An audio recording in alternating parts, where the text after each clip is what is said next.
va a llegar a tu consulta, si lo vas a internar, qué sé yo, diciendo que hace una semana o hace 2 semanas ya tiene fiebre. Entonces, este hace una semana, este hace 2 semanas, es bien importante tomarlo en cuenta. Si tomamos, por ejemplo, me dice, hace una semana ya tiene fiebre. Hoy día es martes.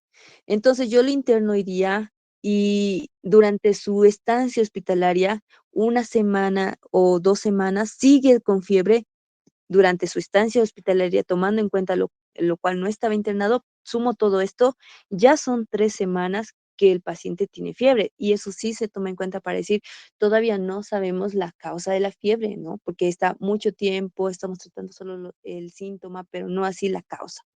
Y también se define fiebre ya en el contexto de intrahospitalario, la ausencia de algún diagnóstico de la causa o la afiliación de esa fiebre durante un periodo de más de una semana, ¿no? El cual sí cumple en este periodo, ¿no? Entonces, sí, en ese caso se denomina fiebre de origen desconocida, que no sabemos la causa, no sabemos por qué tiene fiebre, pero sigue teniendo el paciente fiebre, ¿no? Entonces, esos 3 criterios tienen que tomar en cuenta para poder definir fiebre de origen desconocida. Entre las causas más comunes, pues puede ser de diferentes tipos, ¿no? Una FOD clásica, nosocomial, neutropénica, cuando los neutrófilos están menos de 500 células por milímetros cúbicos o asociadas a el VIH. ¿Ya? En esas tablas del Harrison, porque el tema como tal está en Harrison, hay muchas causas de la fiebre de origen desconocida, pero entre las más importantes o más frecuentes están las infecciosas. En primer lugar, con un porcentaje de 30 a 40%, ¿no? Que afecta a osteomielitis, por ejemplo, la osteomielitis, infección del hueso, ¿no? Un absceso hepático también. Otra causa, los tumores o ciertas neoplasias, sobre todo el linfoma Hodgkin, ¿ya? En el 20 a 30%.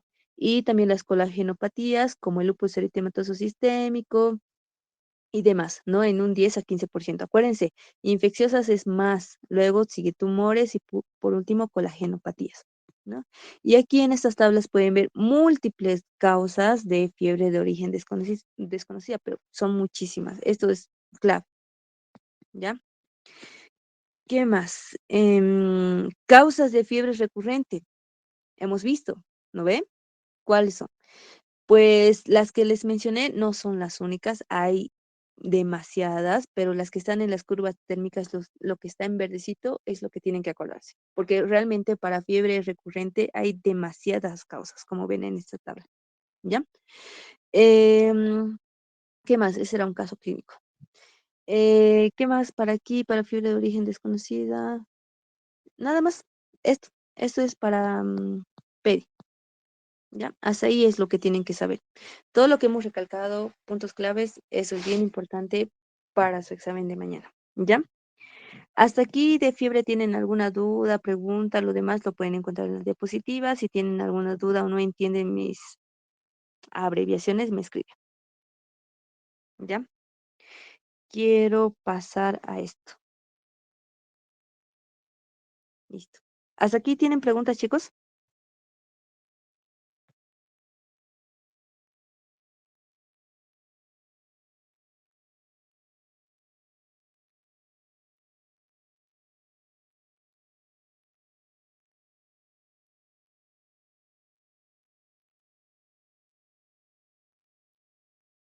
Bueno, si no hay preguntas, continuaremos con esto, ¿ya?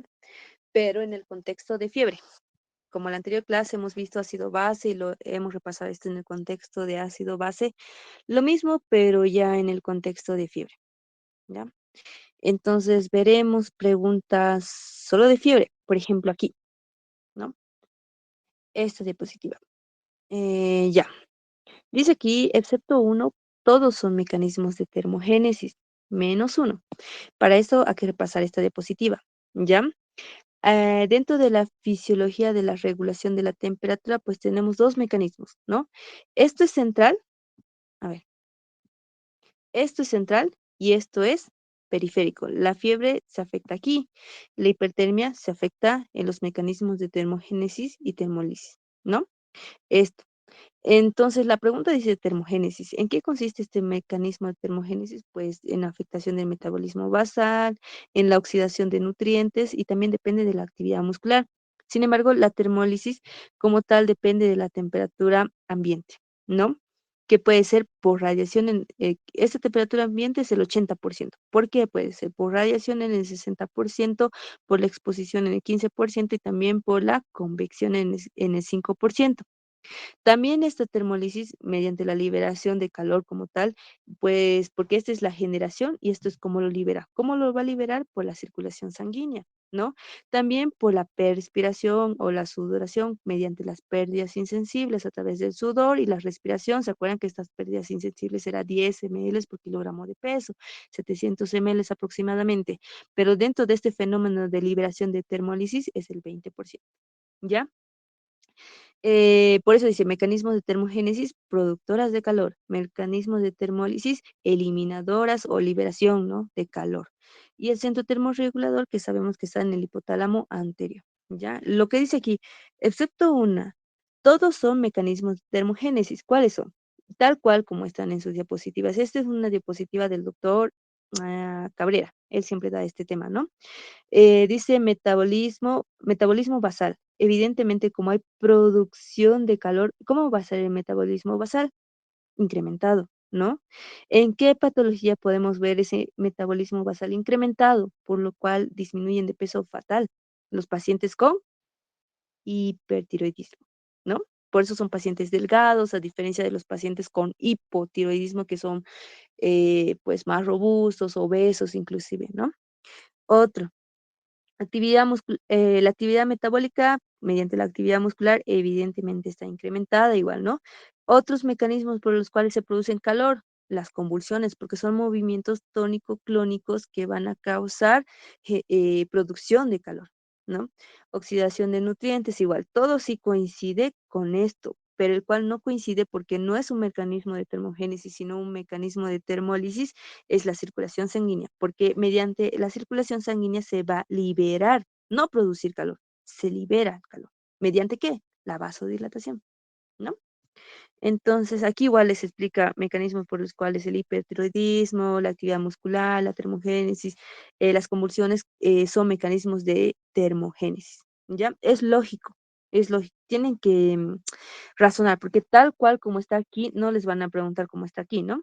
Pero este sí está acá. ¿Ok? Aquí otra pregunta. Dice pirógenos endógenos conocidos. ¿Cuáles son? Ya hemos hablado, ¿no? Estaba la interleucina 1, la interleucina 6, factor de necrosis tumoral alfa, interferón alfa también había, ¿no? Las proteínas inductores de los macrófagos y el interferón, que es alfa. ¿Ok? Todos estos son pirógenos endógenos, pero cuidado se confundan con la prostaglandina E2. La prostaglandina E2 no es un pirógeno endógeno. Los pirógenos endógenos van a producir la estimulación de la liberación de una prostaglandina, pero la prostaglandina no es un pirógeno endógeno. Por eso no está aquí en este cuadradito verdecito que ven acá, no está ahí, ¿no? Estos producen la liberación de esta prostaglandina. Cuidado se confunda, ¿ok? ¿Qué más? ¿Qué más? Aquí. Dice, el cuadro térmico que fluctúa en menos de 1 grado y que termina en lisis corresponde a, y esa es la fiebre continua, ¿no? Aquí está, menos de 1 grado, termina en lisis, pero les pregunta patologías en las cuales se presenta esta fiebre continua, ¿no? ¿Cómo cuáles? La respuesta correcta era fiebre tifoidea o neumonía neumocócica. De eso solamente se encuentra fiebre tifoidea. Les podrían haber confundido con tuberculosis, que era de la fiebre intermitente, o también la brucelosis, que era de la fiebre recurrente, ¿no? También está absceso hepático de la fiebre intermitente, paludismo de la fiebre recurrente, ¿ok? Eso es de fiebre. Esa es la definición de fiebre según su librito de Suros, porque prácticamente sus diapositivas el doctor Cabrera lo sacó de este libro, ¿no? De donde dice, fiebre continua, las oscilaciones diarias máxima y mínima no llegan a un centígrado, es decir, que es menos de 1 centígrado, como dice aquí, ¿no? Menos de 1 centígrado. No llegan a 1 centígrado, así ocurre en la neumonía neumocócica, fiebre tifoidea no tratada, ¿no? En esos casos. ¿Qué más? De fiebre, eso ya hemos visto en la anterior. Am, creo que hasta ahí es de ese primero.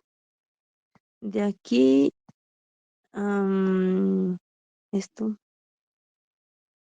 no,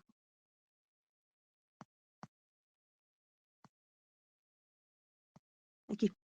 Dice, excepto uno, es casi igual como el anterior. Todos son mecanismos de termogénesis, menos uno. Oxidación de nutrientes, ya sabemos que sí. Convulsiones generan calor, ¿no? Hipertiroidismo genera calor, la actividad metabólica genera calor, pero el flujo sanguíneo no, porque el flujo sanguíneo es sinónimo de circulación sanguínea, ¿no? Ese es el que no produce calor, sino libera calor. Muy diferente, ¿no?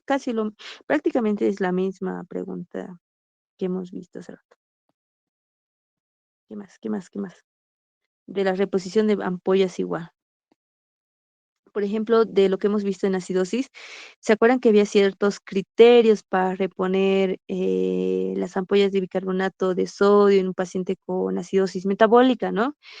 Pues en este paciente les estaba pidiendo eso y les ponía 10 ampollas, 9 ampollas, 7,5. La respuesta era no corresponde porque el paciente no tenía criterios para reposición. Y por eso yo les puse esta diapositiva en la cual, cuáles son los criterios o qué parámetros, a partir de qué parámetros yo puedo reponer. Y no cumplía. Ya, entonces cuidado con eso. Criterios, cuidado que estén calculando todo al final en vano, ¿no? Porque no cumple criterios para la reposición. ¿Qué más? Aquí. Ah, no, este es de otro. Bueno, ese es de su tema de inflamación. Como se fijan, les preguntan siempre citocinas. Repasen las citocinas, ¿ya? Citocinas siempre entra. Am, este es de su teórica de edema. Más de fiebre, creo que no hay en este acápite, pero ahora veremos este otro.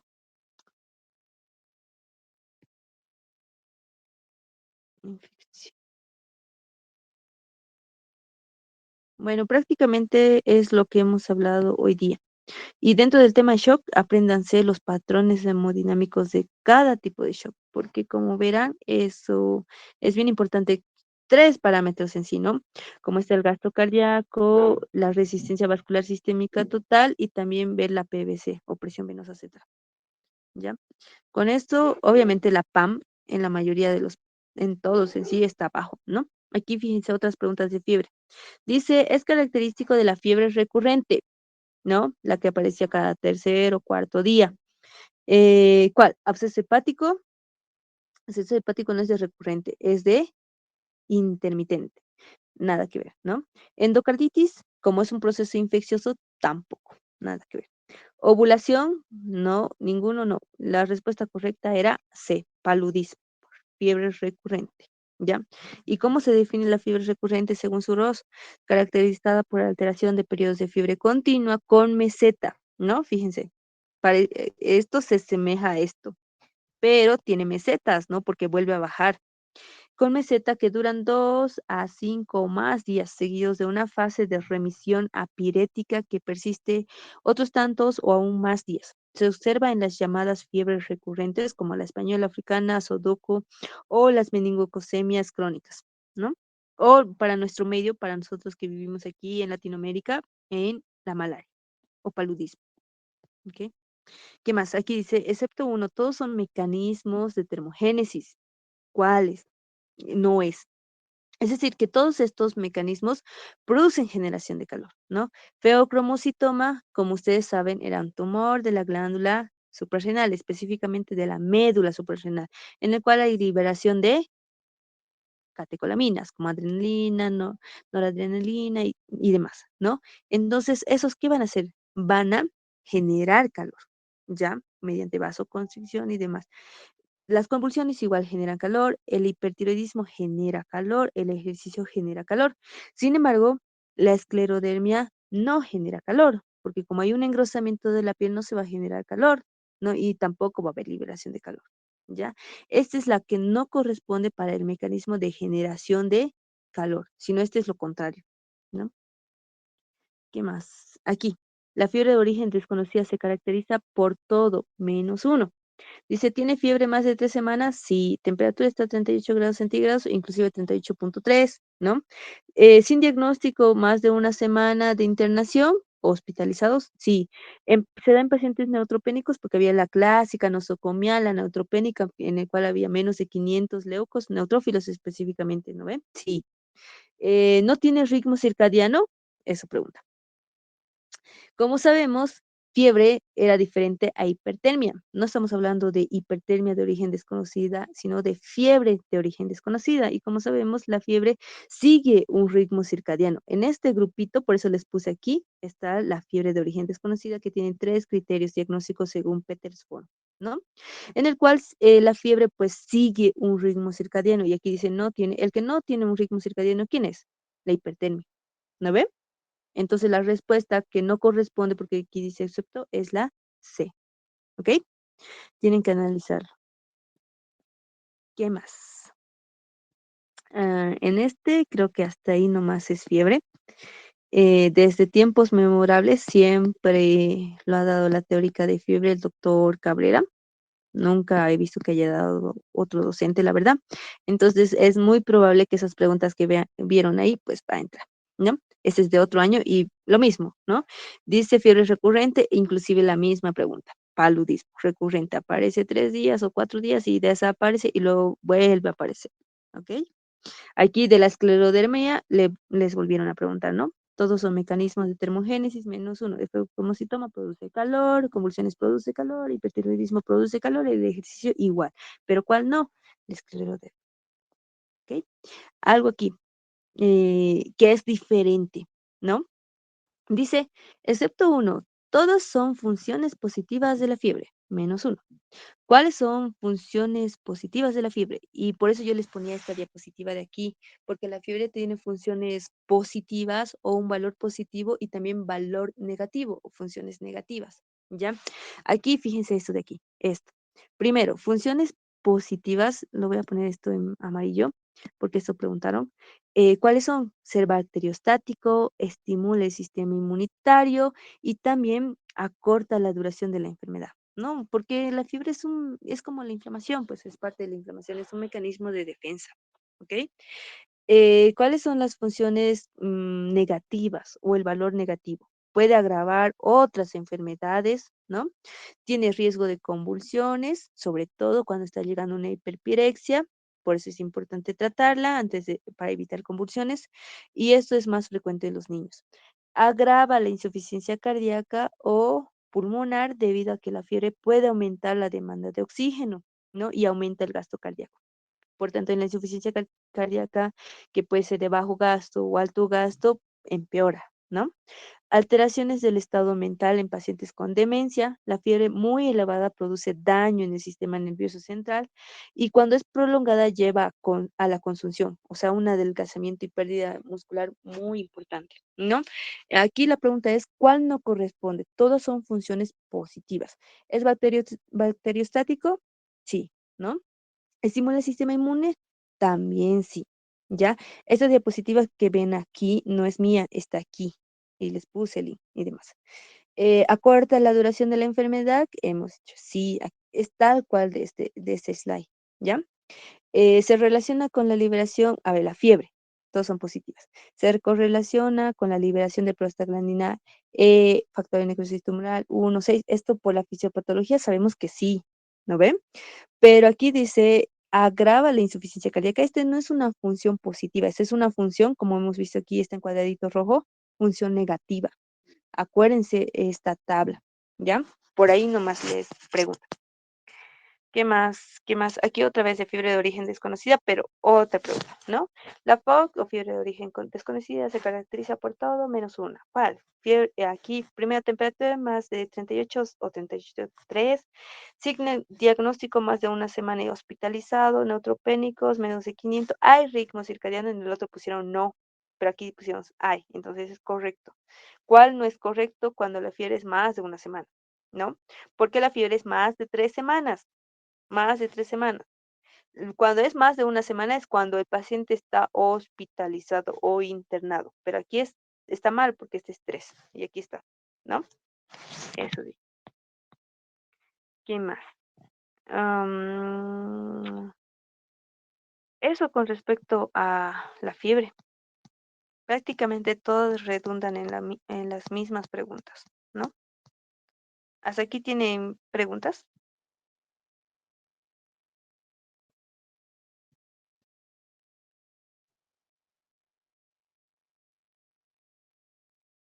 Aquí lo mismo prácticamente.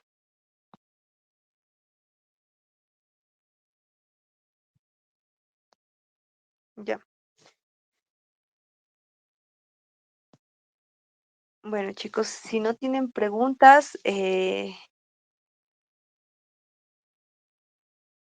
o la siguen ahí. Sí, doctora, seguimos aquí. Ya. Si no hay preguntas, ¿no tienen algunas dudas de su examen de mañana o cosas, consejos, algo? Para que, por ejemplo, esta libreta que están viendo aquí, ustedes ya lo tienen. Obviamente esta libreta no está completa, ¿no? Pero creo que tiene por lo menos hasta 2020, 19, y en el grupo ya les pasé lo demás, que es del 2021, 22, 23, eh, que está del año pasado inclusive.